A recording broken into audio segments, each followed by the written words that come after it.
Hi, I'm Paddycake, and this is my best friend, Brent. We've been besties for a while now, and one of the things we bonded over was our shared love of Madlibs.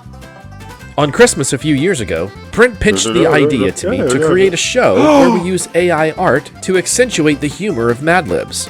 3 weeks later, we started filming, and we haven't stopped since. Through this project, we hope to share our weird humor and to highlight both the unexpected beauty and complete absurdity of AI-generated art. Welcome to MidJourney Madlibs. Hello, my darlings, and welcome back to the channel. If you're new, please come in, make yourself at home. My name is Paddycake, and welcome to Paddycake Games and another episode of MidJourney Madlibs. And with me, as always, is my best friend and co-host, Brent. How you doing today? I am delightful. That's wonderful. I love it when people are delightful. All right, we're going to waste no time. You guys know how this works. We send each other Madlibs. We send each other answers to go into the Madlibs. We then take those Madlibs. We run them through MidJourney. We create art. We get together. We share it with each other, and we laugh. And that's the show, and we hope you like it. If you do like it, look down below the video. There's a button just for you. It's a thumbs up button. It means you like it. If you're clicking on that, you might as well click on subscribe because it's right next to it. Doesn't cost anything. Helps the channel out a whole lot. And if you're clicking on that, you might as well click the notification bell too. That'll let you know when new videos are posted to the channel.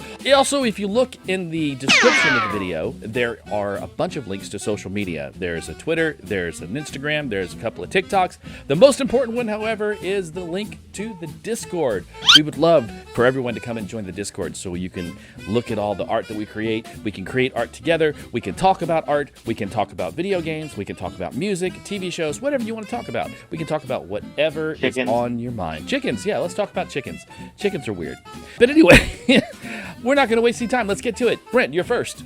Let's see what you got for us. Well, speaking of chicken, this, of course, I just put in recipe for disaster, and this is one of the pieces that I got back. It looks like a recipe book, but I think it may be more like a bowl of some sort that just is made to look like a book. Yep. And someone has made this very unappetizing looking white rice with some congealed peas and burnt chicken nuggets. Burnt chicken nuggets. I mean, tasty.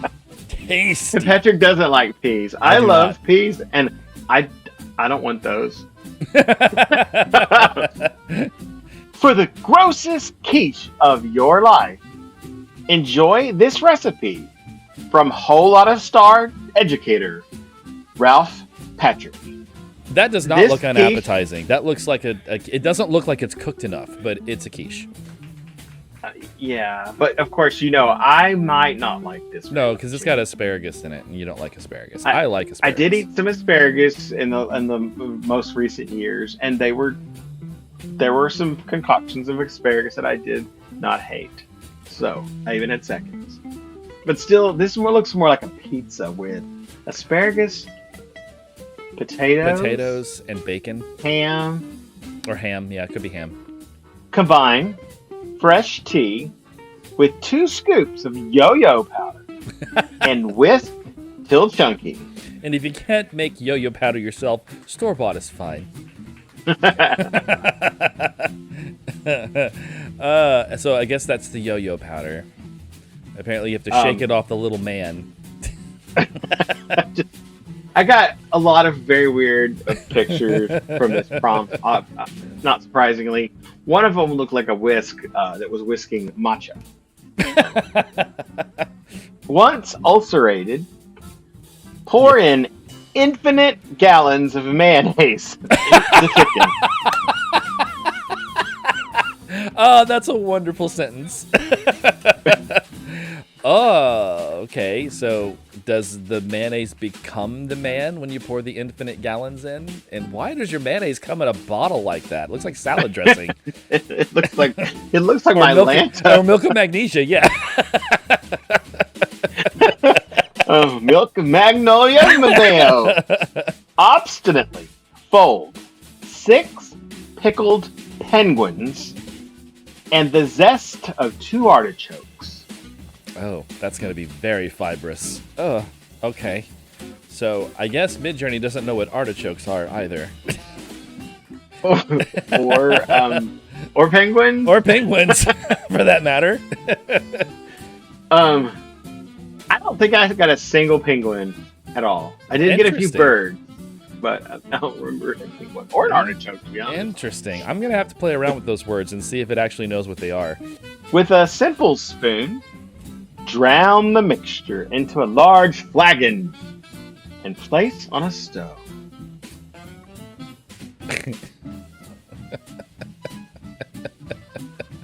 It looks like he melted a flashlight on the stove. Yeah, is that really a stove? I'm very concerned. It's very rustic. It's very rustic. A piece of wood. Maybe there's like a fire underneath there, and I don't know. I do like hot, like a stone surface stove where the fire's underneath and the stones get hot. Yeah, I imagine those exist. They're probably not very safe, but maybe this is one of those period things where you go on tour and they show you how they cooked a long time ago. Like Williamsburg or something. Yeah, something like that. Colonial Williamsburg, yeah. But it almost looks like he's trying to put the fire out, like he's holding a little hose to spray on the fire. Yeah, it looks like he's spraying. It looks like there's a stream of water, or maybe it's fuel. Maybe that's the problem. Bring the goat milk to a heroic boil and immediately place in the freezer to cool. Why are you boiling my milk, bro?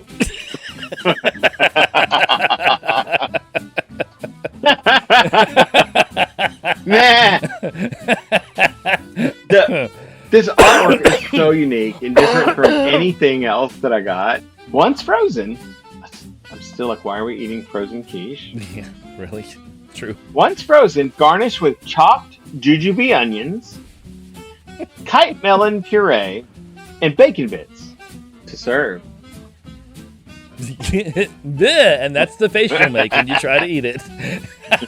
or that's the quiche itself. So, it's very artistic if you can make that kind of a pattern on top. That's pretty cool. I'm assuming that maybe the jujube onions are the pink thing, or maybe that's the green.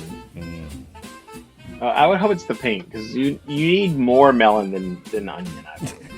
I wouldn't put onion and melon together anyway. That seems weird. This was a short recipe. It was. So now, it's time for honorable mention. Yay! So this is the combine fresh tea with 2 scoops of yo-yo powder and whisk till chunky. Okay. Well, I don't see tea, there may be tea in there. We just might not see it. I don't see yo-yo powder. That looks delicious. Yeah. Nice Obstinately fold in 6 pickled penguins. and not even reminiscent of a penguin other than the color of the plate. Zested 2 artichokes. That does look like artichoke hearts a little bit. Slightly, yeah. But nice plating. I always like to eat things that have faces. With a simple spoon, drown the mixture into a large flagon and place on a stove. Okay, I don't see a stove nor a simple spoon, but I do see a big jar of Uller Piend. Which, I don't know what those are. Then there looks like a bag of dried figs. Mm-hmm. And then some broccoli. Yeah, a basket full of broccoli, but the basket is also made of broccoli, which is really weird. And a bunch of books. And a dude. Either some scientific lab equipment or bomb. Oh, yes, this is also with a simple spoon. Drown the mixture. Okay, well, it he has a hand coming out of his ear. It definitely took the fatality. No, it definitely took the fatalistic aspect of drowning. It's death drowning the food. Oh my god! Is this the brings goat milk to a heroic boil? And if the goat's in there, don't worry about it. Yeah, it's fine. But it looks like they're on the outside. That's I just realized this uniform. Yeah, it is a completely weird picture. It is, and it looks like to me in the background that there's racks and racks of these. Yeah, it's like a dairy farm. Yeah, but probably boil with the uniform goat milk like that, and then freeze it. With the outfit like that, I mean, the outfit makes him look like an old milkman, like an old timey milkman. You know what I mean? So maybe this is like the milk factory, and he's picking up his milk to make his deliveries.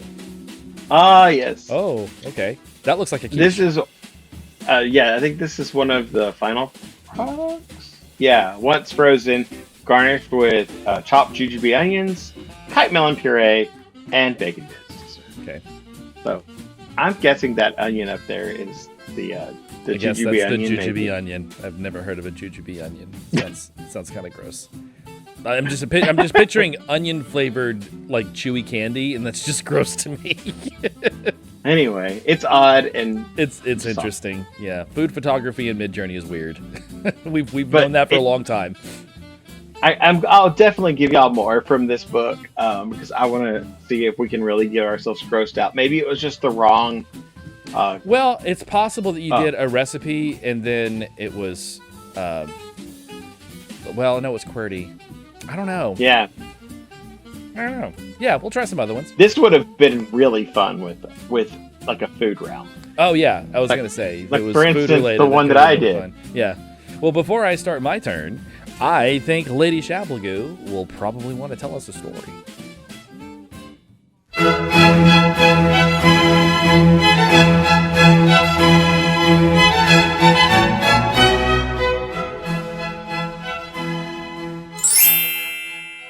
And now, Country Fried Fairy Tales with Mother Shablagoose.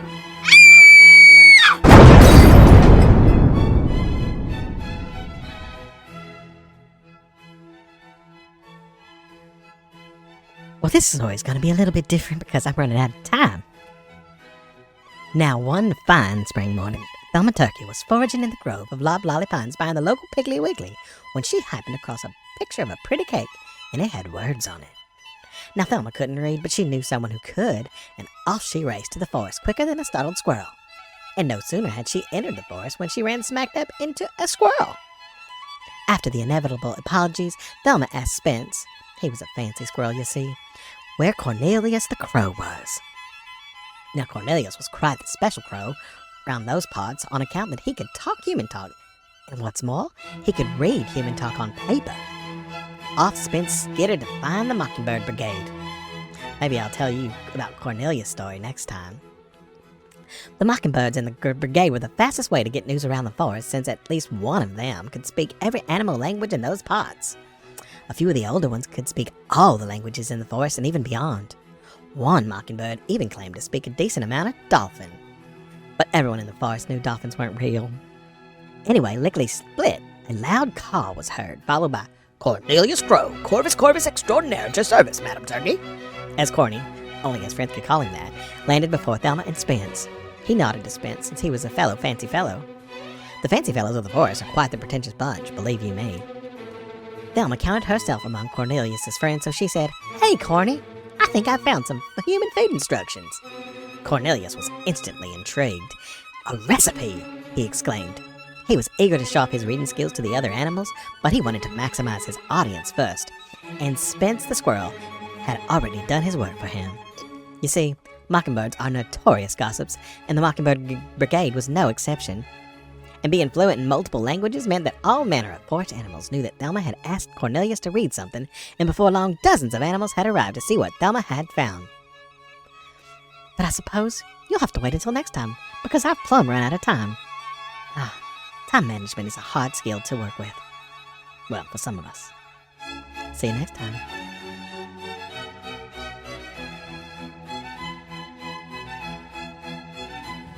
Interesting. Thank you for that lovely story, Lady Shablagoose. That was great. It's Not my hungry turn anymore. After that Madlib, I'm not surprised, but it's my turn now, and we are going to continue a story that we had a couple episodes ago. We're going back on the haunted camping trip for part 2. If you remember where we left it last time, the ghost stole our baseball cap and ran off into the woods. And that's where we left off.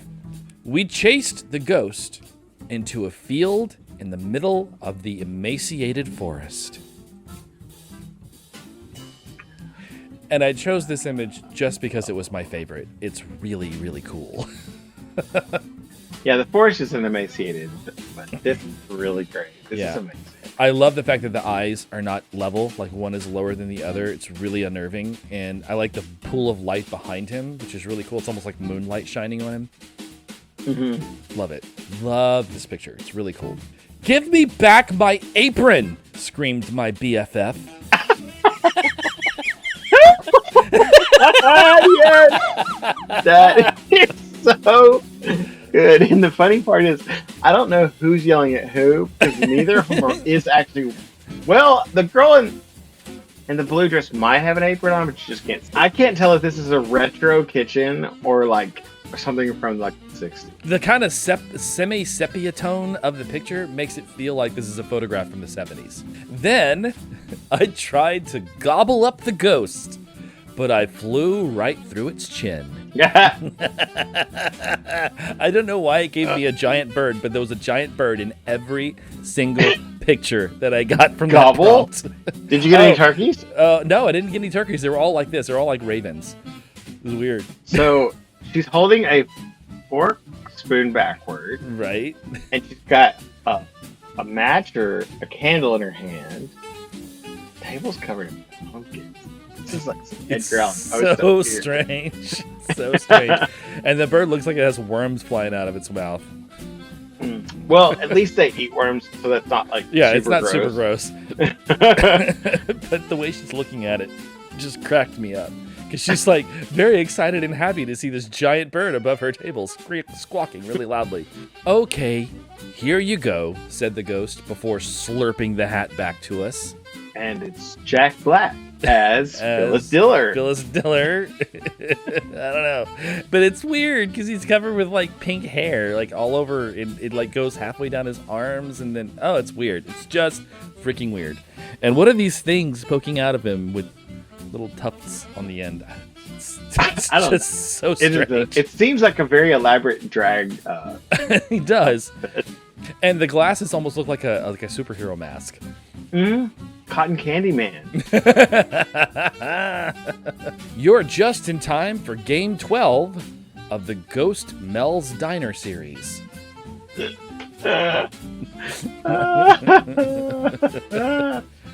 Okay, so it's game 12. So is this like a competition? Yeah. So here they stole a baseball cap. Remember? Mm-hmm. And Mel's Diner was the word you gave me, and the word that I asked for was a place. So the place it was actually asking for was the world, because it's the Ghost World Series. Ah. But it's the Ghost Mel's Diner. Suddenly, lots of delicious ghosts appeared. Suddenly. Oh. And they come in all shapes and sizes, even little tiny ones that come out of the table. Oh, those are so unnerving. Really? I think they're cute. They're cool.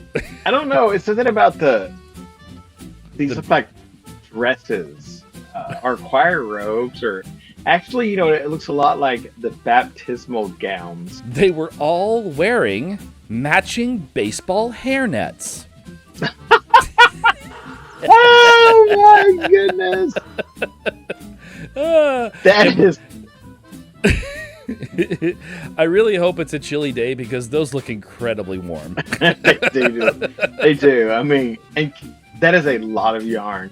I mean, they must have like gone to every Walmart in the entire state and found like every grandmother in the entire state to make these outfits because it would. Oh gosh, and it's like everyone has them. Everyone in the stadium is wearing them. It's like, wow, it's wild. There's a few out there who maybe took their hairnets off, but that is absolutely wild. Some had gloves made of pickles, and others carried wooden hot pockets. Oh no, they're little pouches of wood. Is that like a beaver sack lunch? Yeah, it could be. That'd be funny. Oh my gosh. No, this is the only one that gave me anything that kind of combined both together. It was always either one or the other. So it was either pickles or it was Hot Pockets or it was wooden things that were kind of shaped like Hot Pockets. This is the only one that actually had pickles and something that could be considered Hot Pockets in the same picture. So it's why I chose this one.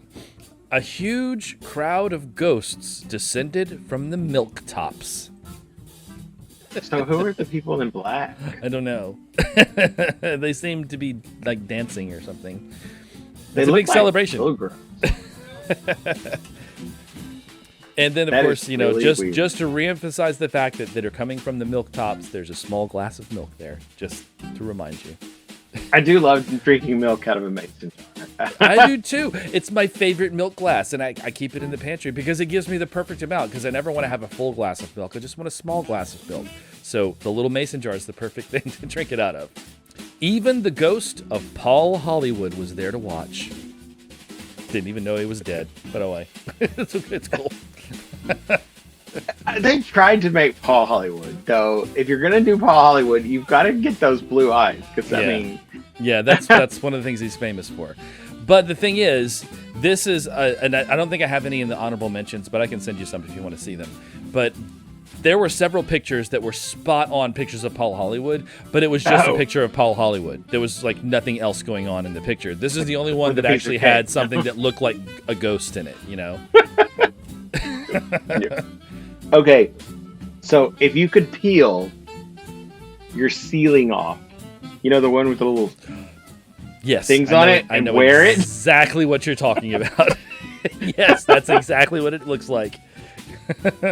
Then we realized who everyone came to see. It was the ghost of Babe Frank. Hi.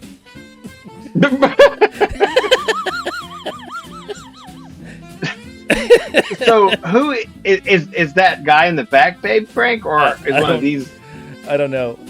It's just that's what it gave me. And this is actually a zoom out because originally it was just the guy waving, and I zoomed out and it gave me the two ghosts watching, and I was like, that's perfect. They're all here to see him. So I'm guessing the guy in the back is Babe Frank, and he's waving. Hi. He hit the first pitch so hard it flew 57 feet away. Sorry. So is that the ghost umpire? I guess. It's one of the fun things about this picture is it's hard to tell whether there's perspective or if this guy is just really tiny. It's really hard to tell. Like I'm imagining them maybe possibly being on like a trampoline that we can't see because you know that's possible. That night, I learned that while ghosts may be stuffed, they sure know how to burp a baseball cap. And I loved this one because it looked like one of those vintage like Nancy Drew covers or something. The mystery of the burped baseball cap.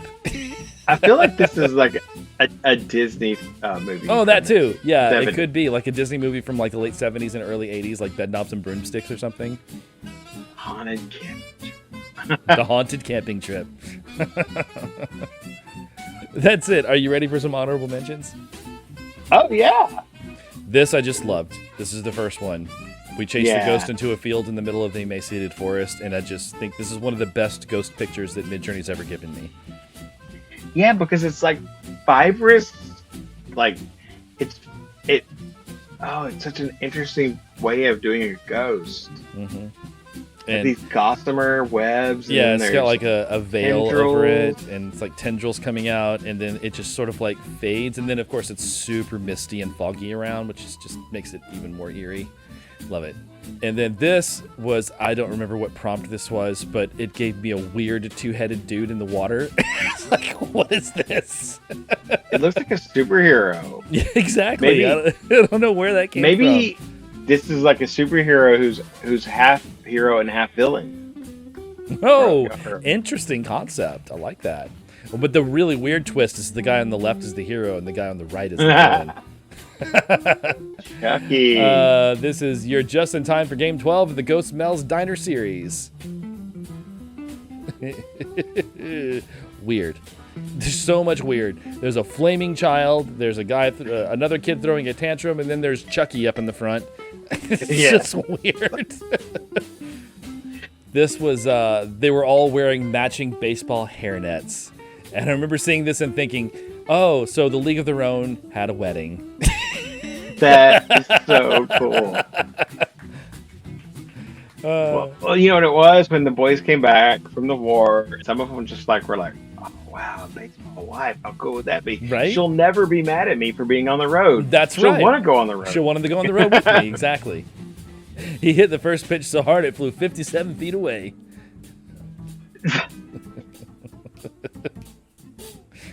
That's so so lame. Is that like poo holes? Sorry, I'm an Astros fan. You gotta. Oh, but it's not the Cardinals. It's the Care Dairies. Exactly, the Care Dairies. Love it. And that is it. That is it for my Madlib today. I love that one so much. Yeah, that was a fun Madlib. I had a lot of fun making that, and a couple of the images when they came up when I was making them made me laugh out loud today. So that was fun. Okay, well that's gonna do it for tonight's episode of MidJourney Madlibs. That was fun. Thank you for hosting this with me, Brent. It's always so much fun, and I look forward to it every week. But we're gonna go ahead and get out of here now. Make sure you click on like and subscribe before you leave, and we'll see you guys on Thursday.